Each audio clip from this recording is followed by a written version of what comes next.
Son las 7 de la mañana, 26 minutos. Colombia, mi elección 2022. Toda la información que usted necesita para tomar una buena decisión está aquí en RTVC, Sistema de Medios Públicos. Y seguimos escuchando a los candidatos que van a participar en las consultas de este próximo domingo. Las consultas, ya lo saben, de la Centro Esperanza, del Equipo por Colombia y también del Pacto Histórico. Y hoy nuestro invitado aquí en este set precisamente es uno de esos candidatos de la coalición de la Centro Esperanza, Carlos Amaya, un hombre muy joven, es gobernador de Boyacá y por supuesto está hoy también madrugando con nosotros aquí en Señal de la Mañana. Doctor Amaya, muy buenos días y bienvenido. Bueno, muy buenos días a ti, a toda la mesa de trabajo de Señal de la Mañana, a todas y todos los televidentes y oyentes de Radio Nacional. Un saludo especial, es un gusto poder estar acá con ustedes. ¿Qué tanto calienta la ruana? Mucho, no solo calienta, no solo lo cubre a uno del frío, sino decía mi abuela que le cubre a uno los sueños, las esperanzas y las ilusiones. Y me queda una duda, ¿cuántas tiene? Porque en esta campaña... ¿Esta fue la que le regaló la abuelita o no? Esta me la regaló mi abuela cuando me fui a la universidad, que en la casa yo fui parte de la primera generación que fue a la universidad. Incluso mi abuela nunca estuvo en una escuela, mi papá tampoco se graduó de bachillerato, mi papá se graduó a los 62 años de bachillerato y entonces era como un acontecimiento que por fin alguien iba a ir a la universidad. Entonces era como a la vaca para que fuera, nunca alcanzó para la cama ni para el escritorio, pero sí alcanzó para hacer la ruana porque mi abuelita misma la hizo y me dijo que iba a cubrirme del frío, pero también me iba a cubrir los sueños, las esperanzas y las ilusiones. Y después que fui congresista, siempre digamos líder estudiantil con ruana, congresista con ruana, gobernador con ruana y pues de gobernador en los 123 municipios me regalaron en cada uno una ruana, entonces tengo un poco más de 130 ruanas. Oiga, Juan, tengo una duda porque la verdad he querido comprarme una ruana, pero claro. ¿La ruana es doble fase, doctor Carlos Amaya, o no? No, esta ruana no, tiene que toca por el tiene su derecho. ¿Es de Nopsa? ¿Es de las de Nopsa o no? No, esta me la regaló mi abuela. Ah, la abuela. Entonces, vean ustedes, hay unas ruanas que son las que venden y comercian, que son a media lana, que tienen un poco lana de oveja, pero también tienen algodón sintético, ¿cierto? Que son más baratas y son las que son doble faz, ¿no? Que son gris por un lado y blanco por el otro y son así. Pero esas no son, digamos, las originales. Las originales son las que se hacen con la lana de motilar las ovejas, que se hacen con un... eso tiene un nombre, el uso se llama, el uso, y eso la gente, las campesinas ellas mismas van hilando y van haciendo la lanita, la tejen, y esta ruana, por ejemplo, no es cardada, porque resulta que cuando no se carda la ruana, casi que es impermeable, el agua llega y cae, y es la ruana realmente campesina. Esta ruana pues ya tiene 22 años, ya está viejita, pero es la ruana que siempre he usado y la que, pues yo digo que más que suerte me ha recordado mi esencia y me ha acompañado en los triunfos y en los momentos también, por supuesto, de dificultad como las campañas y la época de carpar en los movimientos estudiantiles, de marchar, de arriesgar la vida. Y bueno, muy feliz, esto soy yo y siempre la uso porque me recuerda muy bien de dónde vengo. Pues muy bien, ya nos da usted unas primeras puntadas de quién es Carlos Amaya, doctor Amaya, pero empecemos precisamente hablando de sus orígenes, de quién es usted y en qué se diferencia de esos otros candidatos que en este momento están en contienda aspirando a la presidencia de la República. Bueno, lo primero que yo te diría es que para mí que me digan doctor es casi como un insulto, por una razón, digamos, y pues esto no lo sabe su merced. Mi abuelita era una campesina de la área del Pozo de Socha, se llamaba porque murió Carmen, y mi abuelita tenía 50 años y todavía tenía que ir debajo de la mata de guayaba a hacer un hueco porque no tenía baño en la casa y yo la recuerdo barriendo su habitación de adobe llena de tierra porque pues vivían todos en una habitación, cocinaba con leña y a mi abuelita la engañaba cada 4 años el doctor, ¿cierto? Que le iba a prometer un baño, ¿cierto? Entonces yo siempre digo, a mi abuela la engañaban cada 4 años, no mi abuelito, sino el doctor que le iba a ofrecer un baño. Entonces, para mí esa historia de la política que engaña a la gente, a mi abuelita que no sabía leer, que solo se preocupaban por ir a decirle cómo tenía que marcar y le tenían que enseñar cuál era el número, pero no porque supiera leer, sino porque para que no se perdiera el voto, pues es la historia de la mayoría de colombianos que han sido engañados por la política. Así que yo vengo de una familia humilde, vi a los ojos la pobreza, a mí no me contaron qué es sentir hambre, la sentí, a mí no me contaron qué es colgar la camisa detrás de la nevera, o teñir la ropa con iris, o remendar una media con un bombillo, o pasar un mes sin comer carne, es la historia, mi historia y la de miles y millones de colombianos.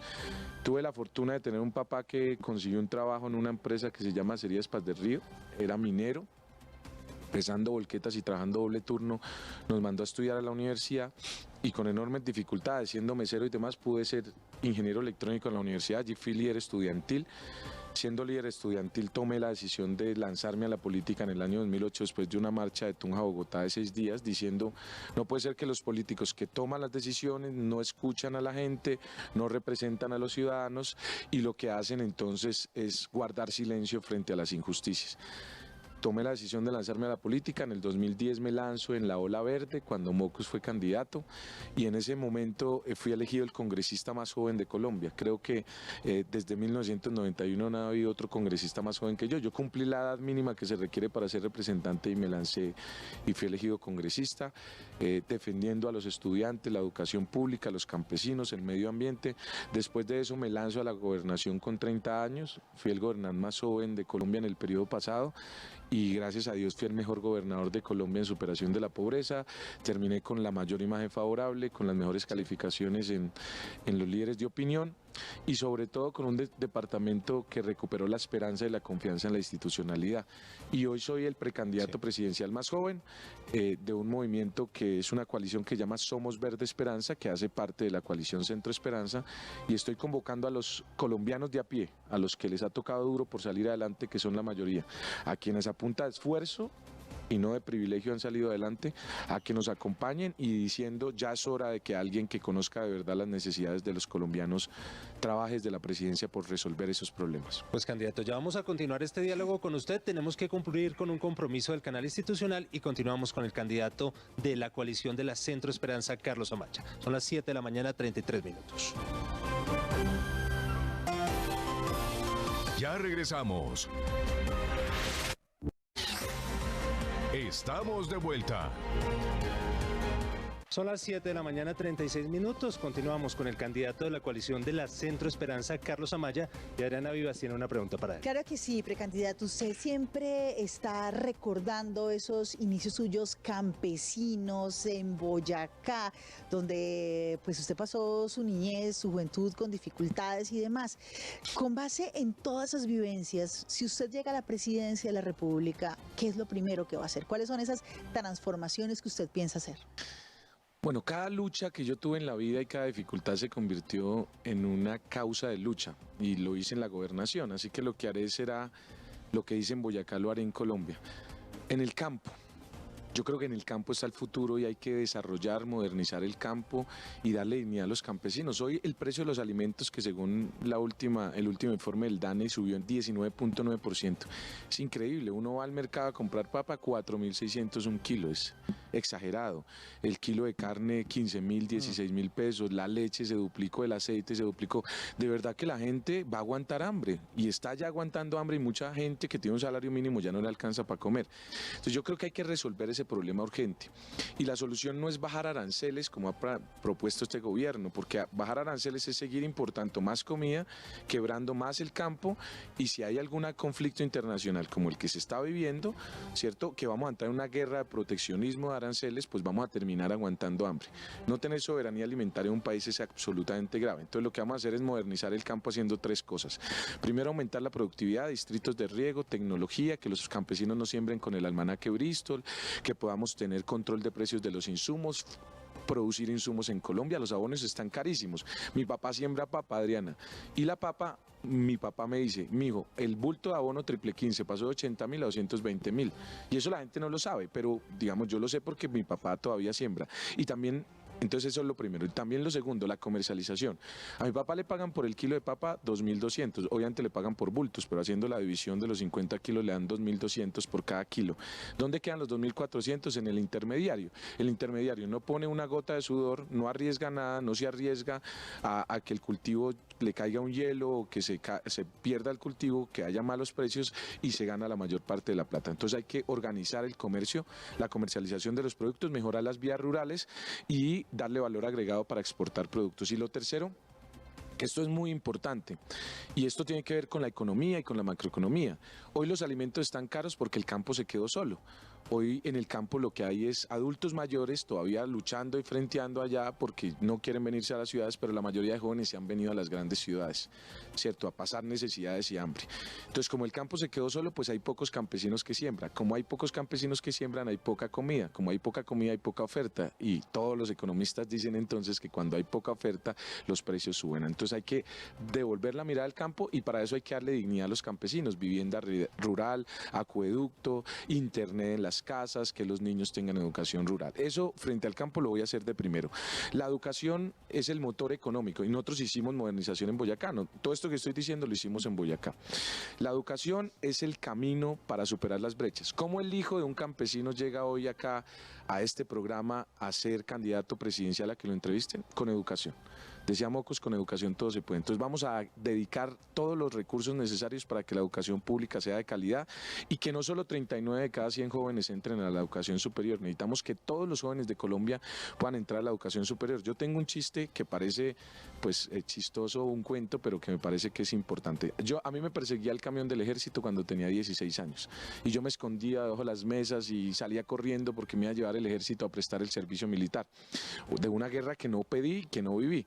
Yo lo que espero es que no haya un camión en las calles recogiendo jóvenes para meterlos al servicio obligatorio militar, sino que hayan psicólogas, que hayan trabajadoras sociales en las calles convenciendo a los jóvenes que tienen que ir a estudiar a una universidad, que tienen que ir a hacer a una institución técnica, tecnológica y superior, y que esa educación sea gratuita y que haya apoyo de bienestar universitario, que los jóvenes tengan cómo comer, dónde quedarse, que yo sé que con eso lo vamos a resolver. Vamos a superar las brechas. Y lo tercero, entonces el primero el campo, el segundo la educación y lo tercero el tema medioambiental. Se nos acabó el tiempo, yo uso siempre un termo porque no podemos seguir usando plásticos de un solo uso. En mi gobierno lo hicimos, prohibimos el plástico de un solo uso, pero también usábamos canastos, un programa que llama Más Fibra, Menos Plástico, que la gente deje de usar bolsas que contaminan y devuelvan a las raíces con canastos, cambiar la manera de producir, cuidar el Amazonas, no podemos seguirlo deforestando porque es triple daño, quemar contamina. No tener árboles ya no capturan carbono y echar ganado produce metano. Es decir, estamos haciendo realmente algo caótico, cuidar los páramos y para eso creemos que debemos hacer un gran programa que se llamará Guardianes de Vida para generar empleo y para cuidar y preservar nuestros ecosistemas estratégicos. Por eso hay que decir con contundencia, no al fracking, no a la minería en páramo, sí al agua y sí a la vida. Bueno, candidato, usted lo he visto en algunos debates y ha hablado usted de pasar a la acción, pero pues ya nos contó algo de sus propuestas, pero sí debo devolverme a lo que está pasando hoy en la Coalición de la Esperanza, que muchos colombianos la han visto así, no es solamente el pensamiento tal vez mío, sino de muchos colombianos de esa división. A hoy, a pocas horas de elecciones, de elegir ese candidato por la consulta, ¿cómo están sus relaciones con Juan Manuel Galán? ¿Cómo están las relaciones con esa Coalición de la Esperanza? ¿Y qué tanto cree que si usted va a ganar, si usted va a salir victorioso el próximo domingo, sus compañeros lo van a respaldar?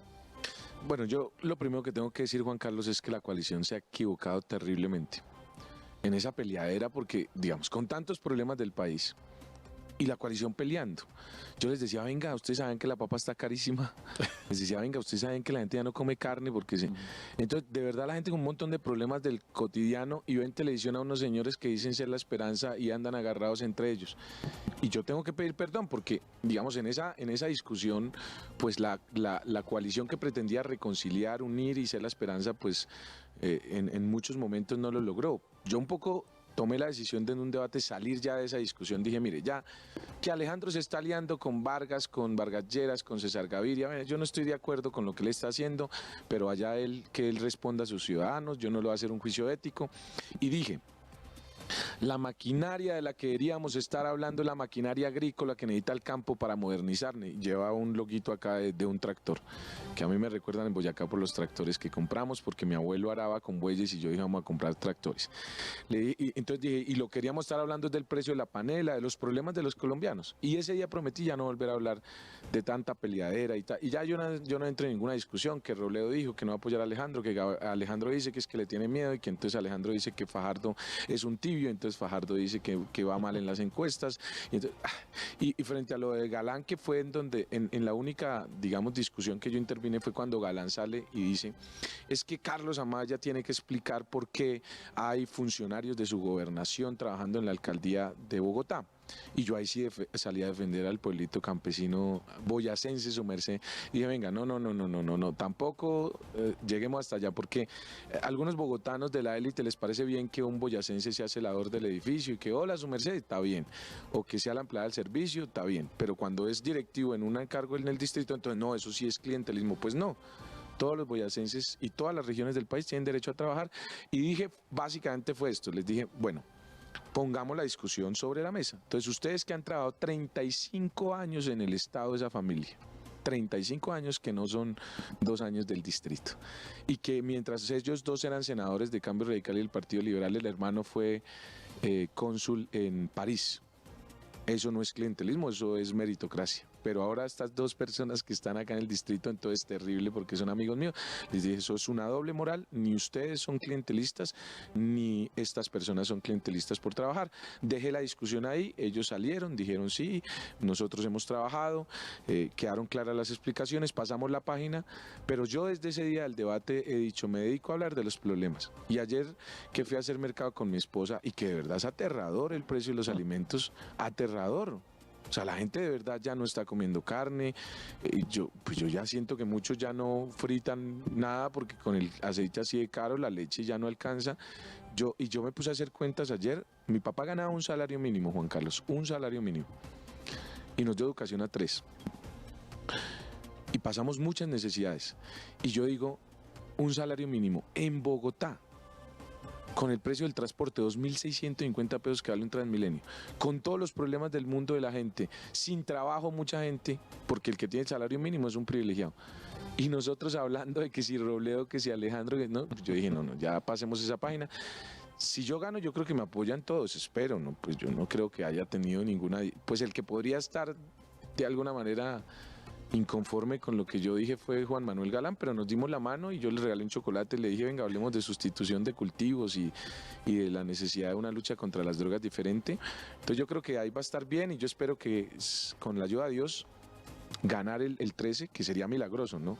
Digamos, realmente nosotros hemos venido trepando en las encuestas. En la última encuesta yo fui el único que me tripliqué en intención de votos y digamos que he venido creciendo mucho. Si gano, que tendré que darle la honra y la gloria a Dios porque no habrá naturalidad que explique que yo pueda ganar una consulta contra gente pues que tiene tanto reconocimiento y tanta historia, ¿cierto? Alejandro Gaviria fue 8 años ministro, Robledo lleva 20 años siendo senador, Galán pues es el hijo de Luis Carlos Galán, Sergio Fajardo ha sido 3 veces candidato presidencial, pero yo espero que estén los 4 acompañándome y que le demos a Colombia un mensaje de unidad y que después de ese día pues podamos ya superar las diferencias, que yo pueda reconciliar, unir a la coalición y sobre todo reconciliar y unir a Colombia. Yo creo profundamente que eso es lo que se necesita hoy. Colombia necesita unirse y reconciliarse. Decía Abraham Lincoln después de la guerra civil de 50.000 muertos en Estados Unidos, una casa dividida entre sí no prevalece. Después Biden lo dijo hace poco, pero eso realmente viene de la Biblia. La Biblia tiene un versículo que dice eso. Y yo creo que de verdad necesitamos reconciliar y unir a Colombia para prevalecer y para salir adelante y resolver nuestros problemas. Óigame, candidato, a propósito de esos asuntos políticos, llamó mucho la atención también una afirmación, una declaración que usted dio en las últimas horas, en la cual señala que de haber una segunda vuelta entre Federico Gutiérrez y Gustavo Petro, usted se iría con Gustavo Petro. ¿Por qué tomaría esa decisión? En contra del uribismo, porque digamos yo soy... O sea, ¿para usted Fico es uribista, sí, Federico pues, Gutiérrez? Eso está clarísimo, pues no solo porque el Centro Democrático lo apoye, sino porque pues sus posturas, digamos sus ideas representan la continuidad del gobierno de Duque. Y yo no tengo nada personal contra Fico, somos amigos, realmente yo le tengo estima y me cae bien, me parece que es un tipo bacano, chévere y conversador y cae bien, pero yo creo que Colombia debe buscar ya un cambio, es mi postura, ¿cierto? Y es lo que yo represento, y no por eso tengo que hablar mal de alguien. Para mí hay que salir de la era del uribismo porque hay una promesa incumplida de 20 años, decían seguridad democrática, hoy no hay ni seguridad. Pues mire la situación de la seguridad en el país, tan dramática, Arauca, el Cauca, lo que está pasando en las ciudades también. Y la democracia está en juego, hoy hay riesgos a la democracia. Entonces yo creo que hay que pasar esa página porque además yo vengo de una generación, Juan Carlos, que fue acribillada. Muchos de mis amigos los mató la violencia, el paramilitarismo. A mí mismo me retuvieron las autodefensas. Yo mismo fui amenazado y tuve que pensar en irme del país. Hay varios amigos que se fueron, de La Guajira el representante Guillermo Vaquero se fue, de la Nacho Diego Marín se tuvo que ir del país, exiliados porque pensaban distinto. Entonces a mí me parece que ya es justo un tiempo y no vamos a llegar a gobernar para vengarnos del uribismo, ¿cierto? Y tampoco incentivando el odio y la rabia y que vamos a vengarnos y porque ellos son los culpables, no. Pero yo creo que Colombia merece una oportunidad y una alternativa de no votar en contra de algo. Entonces la derecha siempre ha votado incentivado el voto con miedo, diciendo pilas que nos vamos a volver como Venezuela. Y la izquierda diciendo vamos a vengarnos del uribismo y ellos son los que roban la nación. Y me parece que ninguno de los dos sentimientos es bueno a la hora de gobernar, porque después de que se incendia el país, mire lo que le pasó al presidente Duque, que también me parece que es un buen tipo. Digamos, yo fui gobernador y el presidente Duque desde el punto de vista personal pues era un buen tipo, pero fue un muy mal presidente porque no entendió que lo que hizo en campaña de incendiar más el país después no pudo apagar el incendio y hoy el país está polarizado y dividido y no entendió las necesidades del campo y de los colombianos y bueno, en fin. Entonces yo quiero y sueño con un país donde la gente llegue al tarjetón y diga voy a votar por mí, por una causa, a favor de algo, desde la esperanza. Porque muchos que votan por Petro votan en contra de Uribe. Y muchos que votan por Uribe votan en contra de Petro. Claro. Y yo no quiero una segunda vuelta en donde quede entre Petro y un uribista. Porque, por ejemplo, a mí me va a tocar votar en contra de Uribe, no a favor de Petro, ¿cierto? Entonces yo creo que Colombia necesita un espacio donde llegue alguien a decir, venga, voten por ustedes, por sus luchas, por sus causas, por sus preocupaciones, por el precio de la carne, por el precio de la papa, porque bajen el precio de los alimentos, porque los campesinos tengan dignidad, porque en el campo haya futuro, y eso es lo que yo estoy proponiendo. Yo vengo acá a decirle a los colombianos, aquí hay una alternativa que tiene resultados, que viene de abajo, que conoce sus luchas y que tiene un liderazgo, que está dispuesto a convocar lo mejor de ustedes para que este país salga adelante y que ustedes lleguen a un tarjetón y digan voy a votar a favor de algo, a favor de Colombia, no en contra de alguien.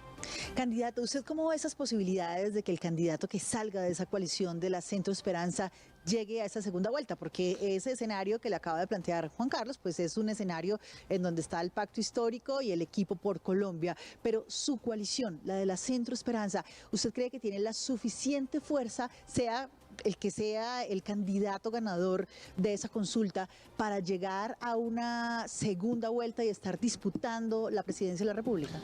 Hoy, Adriana, Colombia vive un momento de consultas en donde es una elección distinta a lo que pasará el 14. El 14 otro mundo será, dicen en el campo, otro gallo cantará mijo. Es otro cuento totalmente diferente, se los aseguro. Es decir que hoy lo que dicen las encuestas es lo que va a pasar, eso va a cambiar totalmente. Y te lo hablo desde lo que yo puedo representar, Adrián. Si yo llego a ganar, hoy a mí me conoce, según la última encuesta, el 17% de los colombianos. Pocos, muy pocos. Y ya en la intención de voto de la consulta de la Esperanza, tengo el 15% de intención de votos dentro de la consulta. Si yo gano, el 13 en la noche la gente va a decir, venga, ¿quién es ese que le ganó a Fajardo? El 14 la gente va a empezar a escucharme, va a decir, pero ese man, ¿quién es? Y va a empezar a ver que hay un candidato que representa su historia, que sabe de necesidades, que tiene propuestas serias, que representa cambio y que hay una alternativa distinta. Y yo estoy seguro que ahí vamos a empezar nosotros a crecer lo que yo pueda representar. Y va a ser otra la elección y vamos a tener muchos debates. Yo he tenido solo 2 debates y en los 2 debates pues me he destacado por el conocimiento, porque fui gobernador, porque conozco de las necesidades de los colombianos, porque conozco y tengo propuestas para resolverlas. Así que otro gallo cantará, como dice mi abuelito.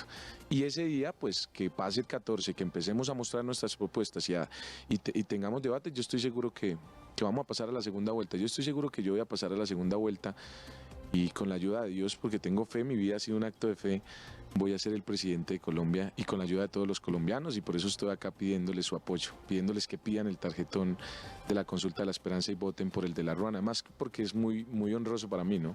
Estuve averiguando con mi equipo y nunca en un tarjetón presidencial ha aparecido alguien con Ruana, entonces para mí es muy, muy, muy honroso. porque en Colombia la ley es para los de Ruana, ¿no? Entonces, a los de Ruana sí todo lleven, paguen impuestos, tome, incumplen y lleve. Para los poderosos, entonces Mato sale de la cárcel sin lío, camina, va a su edificio, despacha, el IMPEX es el chofer del señor, y para la ley para ellos no existe. Entonces un poco, y el poder siempre ha sido de los de corbata, de los poderosos, ¿cierto? Sin decir que, pues, que no sean colombianos, pero yo creo que ya es hora de que el poder sea para los de Ruana y la ley sea para los de corbata y para los poderosos. Colombia, los políticos tradicionales se la han puesto de ruanas, es un adagio para decir que han cogido a Colombia como les da la gana. Yo creo que es ya hora que alguien se ponga una ruana y organice este país y ponga orden en la casa, como decía mi papá, en la casa. Pues a propósito de esa ruana, candidato, debo confesarle que en este oficio del periodismo alguna vez comenzaron a hablarme de usted, y usted era gobernador de Boyacá. Y hablaban cosas interesantes de lo que se estaba haciendo en el departamento. Tanto así que me conmovió en un momento, debo decirle que yo lloro hasta despidiendo un avión de carga, cuando usted le regaló un caballo a un niño que necesitaba transportarse a su escuela porque eran 2 horas de camino. Así es. Y me di cuenta que sí, que se estaban haciendo cosas y comencé a indagar por Boyacá. Ya que usted menciona el tema de la ruana y por eso le traje a colación esta historia, ¿cómo ha medido usted hoy el voto de los campesinos en Colombia? ¿Qué tan convencidos están hoy en el campo colombiano de que usted es la elección que se necesita? En el campo boyacense hay un fervor absoluto. Yo cada día también soy, digamos, muy sensible y lloro mucho. Me mandan videos campesinos, me hacen llorar el alma. Tengo varios que se los puedo dejar. Un campesinito dice: vamos a votar por Carlos porque él se acordó de nosotros, nunca nos dejó solos, trabajó por el campo. Y cuando yo voy a las veredas, yo grabo mis comerciales en veredas, en un cultivo de papa y en una casa campesina muy humilde, que salen en televisión, en las noches y demás. Y cada vez que voy al campo la gente llora cuando me ve y me abraza y se sienten muy felices de que alguien con Ruana por fin esté en esta disputa y que vaya a haber un presidente que se acuerde del campo. Y eso a mí me llena el alma. Campesinos del resto del país no es tan fácil porque, pues, digamos, el nivel de conocimiento que yo tengo no es tan alto. En los debates, en los comerciales, ahí voy. Pero yo estoy seguro que ganando la consulta, el campesinado colombiano se va a unir alrededor, no de mí, sino de nuestra historia, de nuestra causa, de lo que representamos los campesinos en Colombia o lo que representan los campesinos, de lo que representa mi papá, mi abuelo. Yo soy hijo de campesinos, aprendí a amar la vida echando asadón. Tuve la oportunidad de ir a la universidad y demás, pero esa es mi esencia, que está marcada en mi corazón. Hoy en mis manos ya no hay callos producto de las vejigas reventadas echando asadón, porque hace rato que salí del campo, pero sí hay callos esculpidos en mi corazón. Y por ejemplo esa historia, Juan Carlos, de ese niño, siempre que la recuerdo me acuerdo que hay que hacerle justicia a este país. Mire lo que pasa. A mí me tiene investigado Juan Carlos, la Procuraduría, porque resulta que cuando yo arranqué mi campaña en marzo del 2015 a la gobernación, me fui a un lugar que se llama la Laguna del Soldado, que es el páramo de Pisba, un poco porque yo iba a ser el gobernador del Bicentenario. Ahí llegaron los soldados del ejército patriota atravesando el páramo de Pisba, que ese fue el éxito militar de ese triunfo en el Pantano de Vargas y en el Puente de Boyacá, fue haber pasado ese páramo de Pisba. Dicen los historiadores militares que si se hubiesen ido por la Labranza Grande no pasan porque allá había un gran ejército español, un gran contingente. Pasaron, murieron muchos, llegaron a mi pueblo, una niña, Matilde Anaray, les entregó las ropas al Ejército Libertador. Es en ese pueblo, en Socha, donde la solidaridad es fundacional de esta patria. Y fui a empezar mi campaña allá y habían unos pocos metros unos campesinos que se acercaron, que estaban abriendo una vía punta pica y pala y me contaron su historia. La historia de ellos es campesinos que no tienen una carretera por donde pasó Bolívar, estaba mejor antes que ahora, ¿cierto? No hay en muchos casos electricidad. Nosotros llevamos paneles solares para esas escuelas, paneles solares para que los niños tuvieran electricidad y tuvieran computadores. Hicimos un programa que era unos routers para tener una información offline para que los niños tuvieran como unas bibliotecas virtuales y demás. Y esos campesinos abrían la carretera para que cuando alguien se enfermara o tuviera una mujer, un niño que tuviera problemas en el embarazo, pudieran salir de allá de la vereda del Oso y de Pueblo Viejo. Queda como a 12, 13 horas a caballo desde el pueblo, desde Socotá, que es la tierra de mi abuela. Y vean las injusticias de la vida. a mí la Procuraduría me abrió una investigación y me ordenó, porque cuando fui gobernador y me acordé de eso, dije, yo tengo que mandar la maquinaria, y mandé con ingenieros ambientales para tener cuidado con el medio ambiente. Pues me abren un proceso disciplinar que dicen que allá no se podía meter una máquina y me tocó sacar la maquinaria. Hoy los campesinos siguen abriendo con pica y pala su carretera, ¿cierto? Y el Estado colombiano entonces dice que es imposible. Vinimos a parques nacionales y nos decían, no, es imposible, la ley prohíbe taxativamente eso. Sí, pero es que es un sendero para que los campesinos metan una ambulancia, por ahí no va a pasar una volqueta, ni van a sacar carbón, ni nada. Porque en el páramo de Pisba, en Tasco, en la vereda del banco, campesinos les tocó ponerse en la minería en páramo a una multinacional que llamaba Unsacobal, y ahí sí el Estado decía que eso estaba bien. Sí. O en el páramo de Santurbán, sí está bien hacer oro, pero en el páramo de Pisba, para sacar unos campesinos en una ambulancia, entonces eso sí es gravísimo y hay que investigar al gobernador. Entonces nosotros creemos que hay que hacerle justicia al país. Y allá, en esa vereda, un niño, mi esposa tenía un programa que se llamaba Semillas de Alegría, que era darle regalos de Navidad a los niños, y entonces escogíamos como lugares claves donde los niños pedían cartas. Entonces un niño de Tuta dijo, a través de cartas pedían regalos. Yo sueño con una bicicleta, me la regalé Nairo. Listo.